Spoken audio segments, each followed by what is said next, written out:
Hello. Our story begins on Naboo. The young Jedi Padawan Maul was holding his master, Qui-Gon Jinn, who had just been killed by the Sith assassin, Savage. Maul cut Savage in half and he fell into the endless pit. Everything was terrible. Maul was heartbroken and he held Qui-Gon until he let out his final breath. The Battle of Naboo and the events leading up to it had Anakin discovered by Qui-Gon all the same. The Jedi Council and the newly elected Chancellor would be dispatched to Naboo for the celebration and the ceremony revolving around Qui-Gon's death. It would be by his master's dying wish that Maul would agree to train the boy. Anakin Skywalker would become a Jedi under the guidance of Maul. When he returned to the Jedi Temple, Maul would confide in his friend and his friend's master. The master was Qui-Gon's instructor, Dooku. Obi-Wan and Dooku would be there for Maul, who had a tighter relationship due to both Qui-Gon and Dooku having students at the same time. Though Obi-Wan and Dooku never went to the funeral, they would be with Maul when he came to them. Dooku struggled the most out of all of them with this, but his advantage was the fact that he was never approached by Sidious. The Sith, on the other hand, were handling this with confidence. Sidious had his plans lined up, and while the loss of Savage was daunting, he had a Jedi he believed would be the perfect replacement. Her name was Tala Mal. She was a Togruta, and she would be crowned as Darth Kuriyami, or just Lord Kura. Sidious requested her to his side once the invasion of Naboo was complete, and she came. It was Darth Kura who was responsible for the death of Sidious and the construction of the clone army. She may have not been best friends with Sidious since the beginning of life, like Dooku, but she was willing to befriend him and support his ideals, which earned his trust. The Dark Lord had new instructions for his student, and gave her his plans. They were going to work together to take down the Jedi and the Republic. To Kura, this was a sound decision to her. Across the city of Coruscant, Maul was sitting next to Obi-Wan. Dooku was speaking to the Jedi Council, and the two young Jedi were talking about how Maul was going to train Anakin. Obi-Wan was a year or two older than Maul, and he couldn't imagine being in his place. He tried to offer as much support as he could, but Maul was Qui-Gon's student. He was a Jedi that wasn't tied down to the code, and followed it loosely. While not being nearly as radical as Dooku, Obi-Wan wasn't quite the same as his master, but he was a lot more loose with the code than he would have been had he been Qui-Gon's student. This was a bit of an issue for Dooku and Obi-Wan, because they would butt heads a lot. Obi-Wan refused to let go to the lengths Dooku went, and the Jedi Master believed that Kenobi was holding himself back. Dooku tried to open Obi-Wan up more, and he did so for the sake of their relationship, but he couldn't change himself to be what his master wanted. This wasn't a disrespect thing for Obi-Wan, more of a he didn't want to lose himself thing. Kenobi believed in the code, and while he saw issues with the Jedi Order thanks to his master, he didn't believe those issues superseded the Order's set-in-stone morals. Though it was because of Dooku that Kenobi was more experienced as a duelist and closer to reaching his full potential. Dooku pushed Obi-Wan in a way that Qui-Gon wouldn't have. It's exactly why this pairing worked so well. Maul was with a Jedi that matched him perfectly, and one that gave Maul the tools to be the Jedi he needed to be. Maul was reaching his full potential, which the Council had their eyes on for a long time, being that Maul's M count was one of the highest within the Order. Maul was projected to be one of the Order's finest Jedi. This wasn't on account of his M count, but the fact that as he grew up, he became one of the most compassionate individuals within the entire Order. Maul was a true testament to an instructor that matches a student, and how it transforms a learner into a master. This wasn't to say that Obi-Wan would have failed as Qui-Gon's student, it was more so the fact that Maul believed in Qui-Gon's beliefs. Maul stood in a training room at the end of the temple, looking out over the horizon. His mind was reminiscing of the fight that he had on Naboo. The Zabrak warrior felt so close but so distant. He didn't understand. Maul was obviously fighting for survival, and when his master died, he lost all interest in making peace. Now that he was here, alone, he was thinking about how to make amends with not just his master's death, but the fact that the other warrior felt so familial. Maul considered the idea that he had a brother, one that was taken into the ranks of the Sith, and that worried him.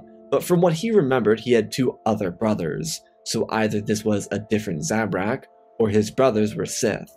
The tragedy of the matter is, both Savage and Farrell were brought to Sidious' lair to train under him.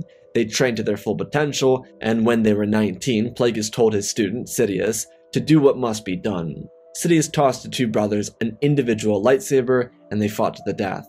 Savage was the victor, and he gutted his brother, and then a couple years later he fell victim to his other brother. It was a family tragedy, one that Maul was not privy to. The new Jedi instructor pulled his lightsaber from his belt and ignited it, swinging it around as he harmonized with the Force around him. His master's instructions stood emboldened within him, and he spun. It was like a dance. Maul was executing his moves brilliantly. He found peace in the harmony of his movements. Using the lightsaber was like therapy in a way. He felt at home, and he felt the breeze of the air pass across his face as he moved.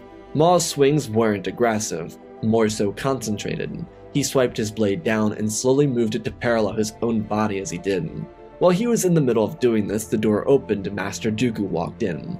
Maul continued until he slowly raised himself up on one foot and harmonized with the ground.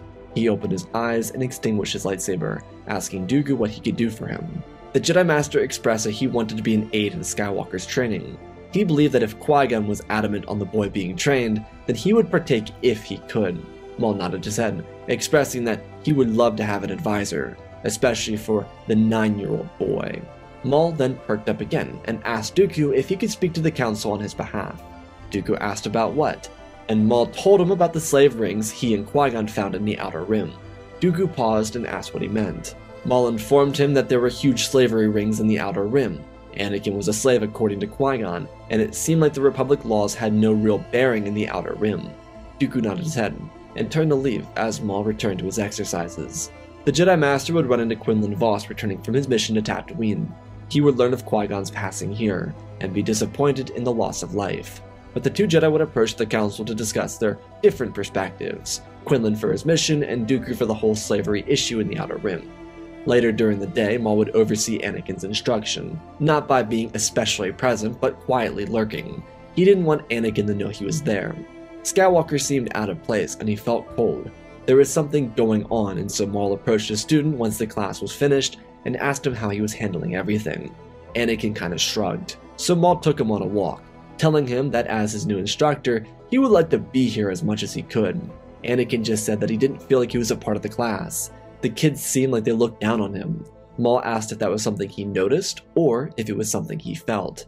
Anakin told him it was a feeling. Maul understood, putting his hand on Anakin's shoulder and walking him away from the learning centers. Maul brought Anakin to the training room he was in earlier, and told Anakin that from now on, he would come here and they would train together alone. Anakin asked about his classes, and Maul just pushed those thoughts away. He would inform the instructors about it. Anakin smiled, and Maul dismissed him, telling him to explore the temple. Before Anakin left, the doors opened, and Dooku walked in. Anakin stopped, and Dooku knelt down, introducing himself to young Skywalker, before standing up and telling Maul about his meeting with the Council. They were neglectful of the notion of slaves, and Maul sighed. He asked Dooku if he would like to help him. Dooku nodded his head, and Maul told him that he would be removing Anakin from basic instruction. The reasons were given, which were Anakin needed to be trained on his own. Dooku understood, and Maul continued by telling him that he would like to return with Obi-Wan to Tatooine in the next month or so. Dooku understood, but why not now? Maul believed Anakin needed to get accustomed to being around Dooku before he left. That was understandable, and the two Jedi shook on it. Dooku would inform Obi-Wan about this turn of events soon. The next month would be full of training and interactions between Dooku, Maul, Obi-Wan, and Anakin. To Skywalker, this was a much better setting for him to be around. He was able to get the best of both worlds. Dooku was the extremist to neglecting the Jedi way, Maul was the balance in the middle, and Obi-Wan was the most tied to the code, which didn't say much considering his master was Dooku.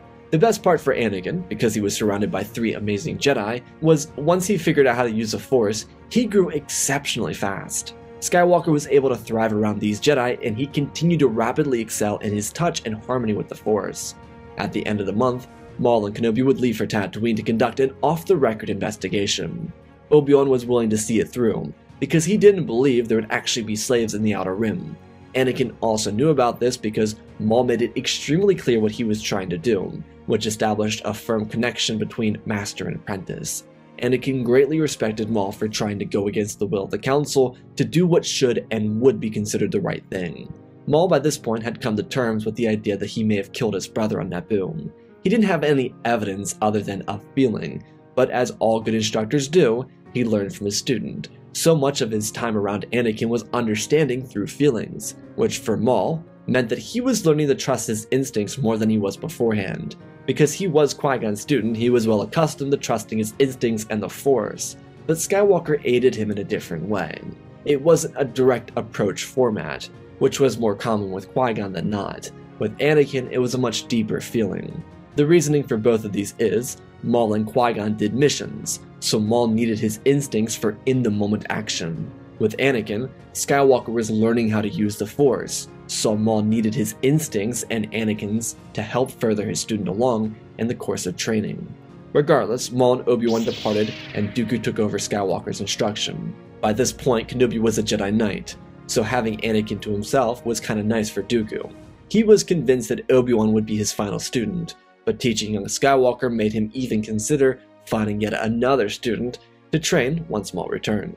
Dooku was still struggling with the death of his apprentice, but he found ways to plug the holes, and he understood that if he wanted to see change, he needed to sow it. Dooku believed he would recover, and while he was disenchanted with the Jedi, it was the next generation he believed in. Obi-Wan and Maul would be the precursors to Anakin's generation of students. They'd be generations that truly valued the lives of the galaxy, and did everything within their power to ensure the people were taken care of, especially over the jurisdiction of the Republic. The corruption of the Senate had seeped into the soil of the Order. It was this generation that would undo the work of the Elders, and set in stone a new path, one that could redirect the Order into a place it could thrive and proactively aid the people of the galaxy. Maul and Obi-Wan's mission to Tatooine would span several months, much more than Maul originally intended to be gone. He would speak to Anakin over holo communication, but he would express that this operation was going successfully.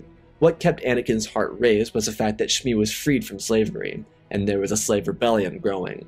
Maul and Obi-Wan couldn't interfere much further than that, but the slaves respected the Jedi for getting them out of the hole to begin with.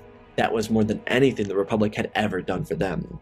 Anakin would feel a disconnect from his instructor, but that's why Dooku was brought in, just in case something like this happened. He spent most of his time instructing Anakin, and then Maul and Kenobi returned from their mission, filing hundreds of documents with the Jedi Council and filling their chambers with months' worth of information to debate about. In a way, it was Maul's way of saying some not very nice things to the Council. He took Obi-Wan's closeness with the Code and exploited it, so he could bury the Council in their own neglect, and it was kinda brilliant, because the majority of these documents would be made public to the rest of the Order, so the Council was forced to make a decision instead of kicking the can down the road and hoping change would come naturally. When Dooku heard about it, he laughed so hard blue milk sprang out of his nose. Though with the free time that followed Maul's return, Dooku would take up interest in the actions of a former Togruta Jedi. She was a little older than Obi-Wan and Maul, but younger than Qui-Gon. A very impressive Jedi, one that, like him, had her issues with the Order and their negligence of the corruption within the Republic. He knew she left the Order, but it seemed as if she was setting herself up on Raxus Secundus. Tala Mar was her name, and with Maul returning to instruct his Padawan, Dooku left. Maul would be very impressed with Anakin's progression thus far, and it would be with the young Zabrak that Skywalker would begin his lightsaber training. Because Maul used a pike and Anakin didn't go to Ilum, he gave one half of the lightsaber to Anakin, and they sparred. This wasn't typical behavior from a Jedi, and Maul was well aware of that, but he had no intention of holding Anakin back. Skywalker had practiced with the sticks enough times, and Maul trusted him. Due to Dooku's instruction for the last couple of months, Anakin was way too humble to try anything ridiculous. It was something Maul was made aware of in Anakin's reports, but apparently once Anakin started to rapidly excel, he developed a bit of an ego. Dooku was having none of it, and put Anakin in his place, expressing that to have an ego was to be weak, and that weakness did not belong to the Jedi, rather their ancient rival, the Sith. Dooku's message rang true with Anakin, and so when he finally sparred with his master, he was careful. He didn't know much, but Maul would change that. Maul's instruction would accompany a small trip to the Outer Rim, so Anakin could spend a day or two with his freed mother, who now resided on the moon of Orn Mantell. It was one of many former slave colonies that were sprouting up. The few worlds of the Outer Rim, not controlled by the syndicates, offered sanctuary, and these colonies are where former slaves went to restart their lives. It was the extra motivational boost Anakin needed, and it fully cemented him to Maul. The fact that Maul would work so tirelessly to make sure Anakin's mother was freed meant the galaxy to him. Dooku, on the other hand, would arrive outside of Raxus Secundus, and land his shuttle on the landing platform of one of the major political buildings. The Jedi Master walked forward and was greeted by some Trade Federation B-1 battle droids, which he found a little odd, but he didn't think much of it. He requested to speak with the former Jedi Tala Mar, and he was granted entrance. She was sitting at a desk, working when he walked in, and he asked her how she was doing. She smiled warmly, but there was something almost sinister in her smile. She told him that she couldn't be happier, serving the citizens of the galaxy without the interjection of the Jedi Council. She told him to sit and asked if she could grab him some water, knowing how long his journey had been.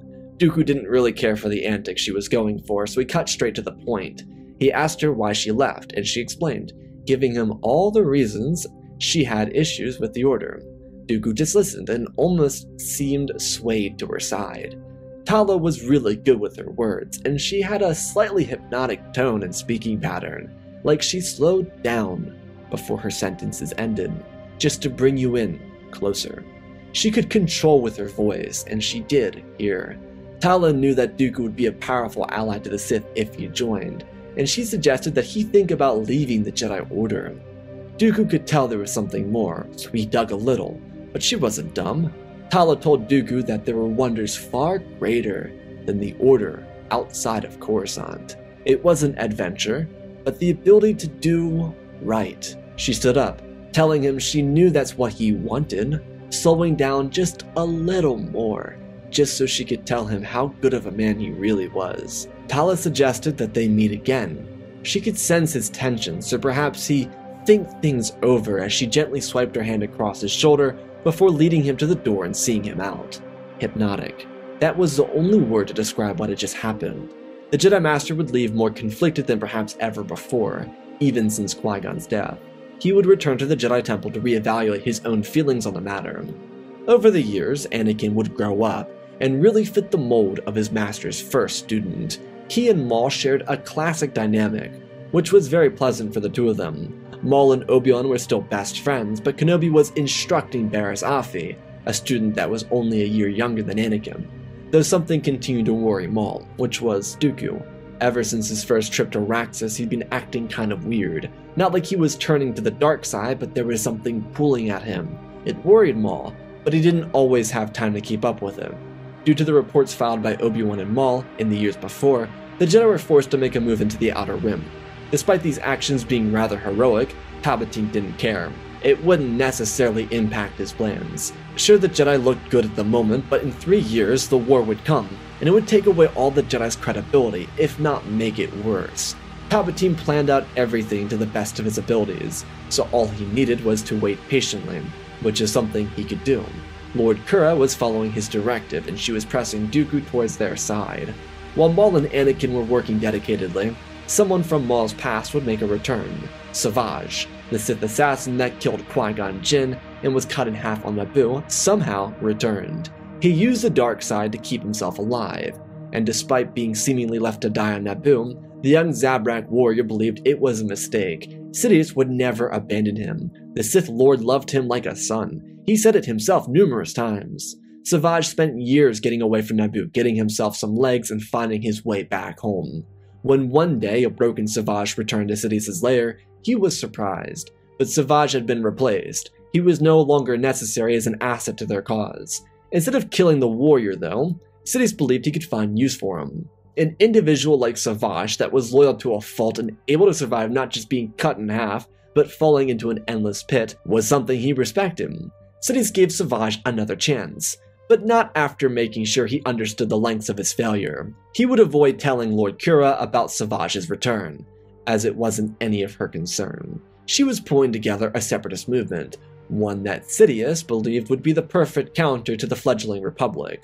Regardless, Maul and Anakin were on their mission in the Outer Rim, on a planet called Saijo. Maul was giving a lesson on the natural and unnatural order of things. Anakin had expressed his distaste for the Tusken Raiders a number of times, and while Maul could understand the disliking his student had for the inhabitants of Tatooine, they were a part of the natural order of the system. Anakin didn't understand, and so here in Saijo, the two Jedi looked at a town controlled by pirates. As Maul explained, these pirates were not a part of the natural order. Anakin asked why or how, and as Maul understood, they weren't from Saijo. They weren't natural inhabitants. They were here for their own greed. As a Jedi, it was important to distinguish the difference. Anakin still didn't get it, so his master told him that on Dathomir, like on Tatooine, there were individuals with power, and with that power they hurt others. The Night Sisters were the ruling clan on his homeworld. They controlled everything and they dominated where they wished. If the Jedi, say, went to Dathomir and interrupted that, they could change the natural balance of the world. Perhaps in the future the Night Brothers would become that force on Dathomir, or maybe another party such as the Mountain Witches. What mattered was how a Jedi distinguished between these, as every living being was a part of a communal ecosystem, planetary ecosystem, and galactic ecosystem. The two Jedi would continue from there and take down the pirates. By this point, Maul had reached his full potential and was operating at his best. Anakin was thriving as a result of this, though before they could leave Saija for Coruscant, they were dispatched to Raxus Secundus to check on Master Dooku. He'd been radio silent for a day or two. Apparently the former Jedi on the planet was speaking to him about something that caught his interest. That was the last Obi-Wan heard and reported to the Council. Yoda sent Maul and Anakin to investigate, since they were the closest to Raxus. When the two Jedi arrived at the planet, they flew down to the surface and landed at a landing pad. Maul walked out, and before they moved towards the B-1 standing guard, they stopped. Maul's hand moved out into the front of Anakin, using some Jedi hand signals. Skywalker learned these due to his master's request. Maul wanted this learned so that they could communicate in situations of danger. Here, Maul didn't want to stop and speak to Anakin, so he made a statement and walked forward. Anakin had to process everything, but Maul warned of a bad feeling he was having. Something was awry around here. Maul and Anakin walked into the facilities, and similar to how Dooku had the first time he was here, they were escorted to Tala Mal's office.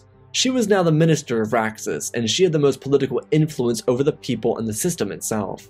She spoke quietly and methodically to the two Jedi, and told them that she hadn't seen Dooku. They told her that he was last reported here, and they wanted to know what happened to him. She knew of Maul, but Tala hadn't ever heard of Anakin before. She just believed this was a regular pair of Jedi. As per the permission of her instructor, she was to kill the two individuals for interfering in a political election. She'd used that to spread misinformation about the Jedi Order and doused their recent public support. She asked the two Jedi if she could get them drinks, and they nodded their heads. Maul was being civil, and he was currently negotiating, something he learned from his missions with Kenobi. Anakin was sitting quietly, and then the door opened. It was a maid bringing in the drinks. She smiled and told them that perhaps she could give them some clues if they needed anything. Anakin and Maul looked to each other, and without a second's notice, Maul used the Force to throw Anakin off his chair as a lightsaber ignited. Maul backflipped over the chair and ignited his weapon. It was Dooku. The Jedi Master turned almost robotically as he swung against Maul, who blocked the strike. Lord Kira watched with a grin as she turned to the student, who got to his feet and ignited his lightsabers. She watched him come closer before she raised her hands, telling him she'd come quietly, so that she could be saved from this attack. Anakin turned his attention, believing that she had nothing to do with this. Maul and Dooku were intensely going at each other, and Skywalker's focus was on that instead. Maul noticed something off about Dooku's style, but he was fighting for his life. Dooku was using the light, which didn't make any sense, but Maul looked over Dooku's shoulder to see Tala raise her hand and surprised Anakin by blasting electricity into his back and throwing him into a bookshelf across the room. She turned to Dooku, who was still fighting, and told him to do something Maul didn't know. It was an ancient Sith language. Dooku swung with more aggression as Tala pulled from a vase the lightsaber of a Sith, and she leaned down towards Anakin, preparing to ignite it. Maul was trying to get to his student, but Tala had every intention of letting Maul die after watching his student die. Her lightsaber ignited, but it didn't fully ignite. She looked down and Anakin's hand tilted towards the blade, and then his eyes opened. She tried to force the blade to open into him, but his other hand came around to defend himself. She started kicking him while he was down. The kicks were first tolerable, until the cracking under his skin could be heard and felt. Anakin winced in pain before throwing him backwards. She slammed into the ground and rolled under Dooku, allowing Maul to kick him off his feet. As Dooku fell, Maul saw a little hitch on his neck. Dooku was possessed. Lord Kura got to her feet and drove her blade forward as Maul split the weapon into two and leaned back, kicking her wrist before throwing his blades at her, using one as a showdown. Their fight intensified, and Maul was able to use the Force to lob a wave of strength at Dooku, launching him into the wall and forcing the little hitch on his neck to be consumed by the light side of the Force. Dooku dropped to the ground as Maul was stabbed in the thigh. Kura kicked him in the abdomen, seeing that Dooku's distraction was all she needed. She threw her blade into the ground and dragged it towards him. Maul grabbed his lightsabers and defended a strike from her, before she raised the floor and sent pieces of debris over him. She slashed but missed, as Anakin and Dooku used their combined strength to shove her out of the window with the Force. Dooku ran over to Maul, but fell over. Anakin couldn't lift his arm over his shoulder. Maul pushed through the rubble and looked for Tala, but she was gone. Dooku pointed at the wall, but Maul could barely get to his feet. When one of them eventually got to the window, she was gone. The drop was very far, but they needed to investigate where she went, and so they did. What the Jedi didn't understand is what she was or why she turned on them. Obviously she was once a Jedi, but is it possible she turned on them? Surprisingly, Lord Kura was right where she fell. She was kind of alright, but she knew she wouldn't last for long, especially with all three of these Jedi around. The fall was a terribly high drop, and the shock of the force push almost caused her to land and die on impact. Sidious dispatched Savage to pick up the pieces. It'd be a good way to prove himself once more. The only reason Sidious was doing this is because he couldn't allow the Jedi to expose this plot. If his foolish student got caught, then everything could go up in flames. He would deal with her insolence later. Her job was to survive until Savage arrived. Dooku apologized for the attack he made on them earlier. As it turns out, he was cursed by the Sith, and she was hoping Dooku would kill Maul. What she hadn't anticipated was how much Maul had grown in the years following her departure from the Order. Maul had his arms around Dooku's shoulder, and he was limping. Anakin was holding his ribs, and Dooku stopped them. He expressed that they wouldn't be able to carry on like this. He knew that Tala was in tandem with the Sith, and while he didn't know how many Sith there were, he remembered who she was when she was once the Jedi. She would surely call for help, so that this operation could be seen as a net positive for her. As Dooku knew, it was whatever helped further her reputation as a winner. Dooku asked Maul if he remembered the one ritual from their combined mission to Jedha. Maul thought for a moment. One year, Anakin, Maul, Obi-Wan, Dooku, Adi Gallia, and Kit Fisto went to Jedha City. They were on the look for something that they believed would lead to the Sith. It didn't, but they were attacked. Fisto was hit the hardest with a bomb. Anakin the second hardest, and Adi Gallia brought the Jedi together after they defeated the insurgents, who believed the Jedi would bring bad luck to the planet, and they transferred a little bit of life to Anakin and Kit. It was what saved Fisto's life, and it saved Anakin from a mild concussion, the one that knocked him out. Maul looked at Dooku and nodded his head. He thought he could do it. They'd have to find out though. He gathered the three Jedi up and sat them down with each other. It was a semi-triangle where they held onto each other and transmitted a bit of life essence to the other. Dooku, Maul, and Anakin healed each other. It took several minutes to complete and even longer because each of the Jedi had anxiety about Tala coming back to take them down. Once it was finished, Maul could walk straight again, and Anakin had full movement of his left side, where his ribs were broken. Dooku's scar had healed, which should protect him from any other short-term Sith curses. The Jedi got back up, and as they did, they turned to see waves of battle droids coming towards them. These were squads of B-1s, and behind them, B-2s. The droid commander asked that they surrender for trying to interfere with local politics, and the Jedi defended themselves. Tala was creating as many distractions as she could, while she used the dark side of the Force to strengthen herself through her pain. It aided her, especially after her little tumble. When Savage arrived, he asked her where the Jedi were, and she pointed him in the right direction. The two Sith moved, and she was well aware of who he was, thanks to Sidious revealing the truth to her before Savage arrived. Palpatine considered having the two Sith fight to the death, but at this point he believed it'd be an unfair matchup. He'd rather have the political figurehead and the grunt. Eventually, after cutting down dozens of battle droids, the Jedi would come across Tala and Savage, who ignited their crimson blades and marched behind the battle droids. Maul and Dooku used their strength to level the droids in their way with the Force, before rushing forward. Maul told Anakin to trust his instincts. At 17, Skywalker would do as his master asked of him. Their blades would interlock over the bodies of destroyed battle droids. Savage matched up against Maul, where the two brothers toiled for domination once more. Savage wanted revenge for losing to Maul before, and Maul wanted Savage to perish for killing his master. But that rising feeling of familiarity came again. They tried to fight it off, but as their duel progressed, it became intoxicating. Skywalker and Dooku took on Darth Kura, as she used her defensive iteration of Form 7 to fend off the aggressive Jedi. Her form was always more elusive due to the form's attention to actually avoiding parries and blocks. Her entire view of saber combat was to wear down her opponent before actually striking, similar to how she pulled Dooku into her grasp.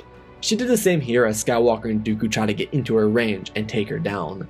All of their attempts proved to be relatively futile, as she was able to avoid their strikes. Maul and Savage behind them slammed their blades together and held them, as Maul asked who he was, and Savage's face scrunched up as he told him his last sight. Savage launched Maul from his feet and stormed forward, with his metallic legs crashing into the ground. He threw his blade down at the ground, and Maul used his hands to stop the blade from being driven into his chest. Maul asked what tribe he came from. Savage didn't budge. He continued further. All Savage saw was Farrell dead on the ground, their training finished and Savage the victor of their fight. Maul held with all of his strength, but he was slipping. so he asked if Savage was Mother Talzin's. He slowed down. Maul cried out, telling Savage that he was Mother Talzin's and he was one of 3, having never found the other 2. Shock crawled across Savage's face. Anakin launched himself into the air, and Dooku slid under, striking, as Kira blocked and spun, getting away from Anakin's nearly mortal strike. Dooku jabbed his blade forward, catching her in the shoulder as she kicked back and drove Anakin's head backwards, before throwing her blade at Dooku, who blocked. Anakin moved in after regaining his balance, and she shoved Dooku off of her, before engaging with Skywalker, slipping under his strike, but it was an intended miss. His arm was reached out, and he shoulder checked her. Dooku stepped forward, pointing his blade at her neck and telling her that it was time to surrender. She looked down with shame. Anakin got over and did the same, telling her to surrender. Behind them, she could see Maul and Savage slipping. There was no more fight. Savage was as weak as the Jedi were. She dropped her head, telling the 2 of them that she wanted to save the Republic. That's all she cared about. There was so much wrong with it, and it needed to be fixed. She apologized for betraying them. Dooku knelt down, feeling the sense of change from within her, as Anakin kept his blade towards her neck. Dooku told her that what she did wasn't fixing the Republic, it was leaving room for a war to brew. Tears slid down her face as she told Dooku that she didn't mean for any of this, and he told her that her master would have been ashamed, but she could still make things right. The path of redemption wasn't impossible. Dooku noticed Savage slipping to Maul's words. No one was ever really gone. She wiped tears from her face with her sleeve. Dooku turned to Anakin and told him to take her back to the ship. They'd investigate the other Sith vessel to see if they could locate the Dark Lord. As he turned back to her, she looked so regretful, and he prepared to help her up. Out from her sleeve dropped another lightsaber, and she shoved it upwards into Dooku's chest in one fluid motion. Anakin panicked, preparing to drive his blade forward, but she pulled the weapon out and parried, kicking Anakin's legs out from under him and moving to her feet. As she did, she ran for the exit, but was stopped.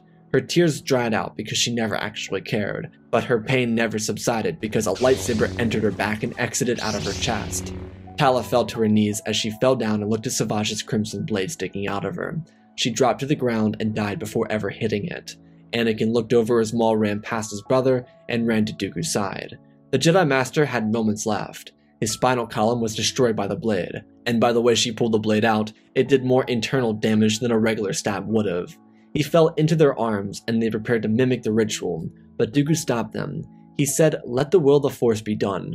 Let them bring balance." He would go with Qui-Gon Jinn soon, and there was no better fate than that. He told them that the Force would be with them forever, before fading into the light. Anakin was a wreck, but Maul comforted him, and Savage apologized for the loss of their friend. He was still very stiff and uncomfortable, but he had regret his decision to kill Farrell every day of his life. He went back to Sidious because he was all he knew, and as the days moved on since he was tortured for failing, Savage realized that he should have just died. It would have been easier than going back to Sidious.